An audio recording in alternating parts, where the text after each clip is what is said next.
On parle maintenant de santé et de troubles sexuels. La sexualité lorsqu'on est en fauteuil roulant. Un sujet délicat, mais des solutions existent.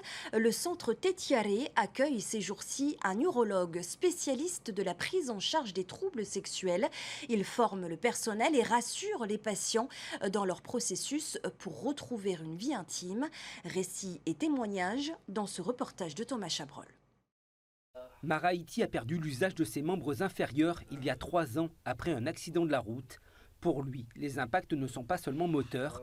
Pour de nombreuses personnes en situation de paraplégie ou tétraplégie, la sexualité est aussi profondément affectée. Ça prend un coup sur la conscience, la fierté et tout. Hein. Tu te demandes comment tu vas faire, est-ce que ça va remarcher, est-ce que tu vas pouvoir encore faire ce que tu faisais avant, quoi. Et ouais, ça a été dur tout début, hein. On pensait que ça n'allait plus remarcher. Et ben, petit à petit, on a eu des réponses. Mais là, grâce à la venue du spécialiste de France, c'est, comment on dit, c'est carrément une bonne nouvelle et tout, hein. Comment retrouver une vie sexuelle dans le couple malgré le handicap? Maraïti a appris au fur et à mesure à se réapproprier son corps, toujours soutenu par son épouse.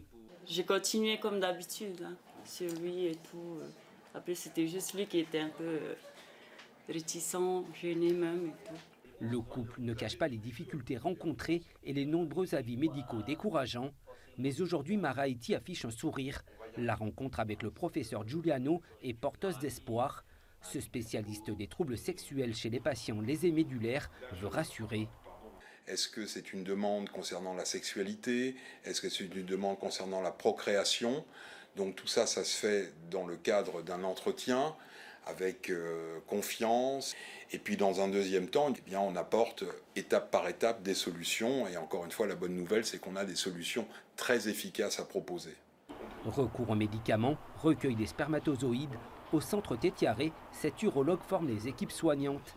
Elles sont les témoins de l'intimité des patients et les questions qu'ils n'osent parfois pas formuler.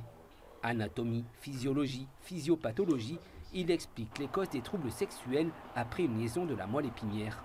Ces lésions de la moelle épinière sont responsables de problèmes qu'on peut dire de circuiterie électrique, de commande des grandes fonctions que sont la vessie, l'érection et, comme vous l'avez dit, l'éjaculation. Donc dans l'immense majorité des cas, ces hommes ne peuvent plus éjaculer.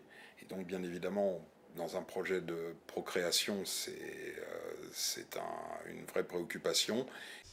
Dans une approche physique, psychologique et bienveillante, le patient para ou tétraplégique peut renouer avec une sexualité satisfaisante. Maraïti et Malvina, eux, ont retrouvé la confiance dans leur projet de parentalité.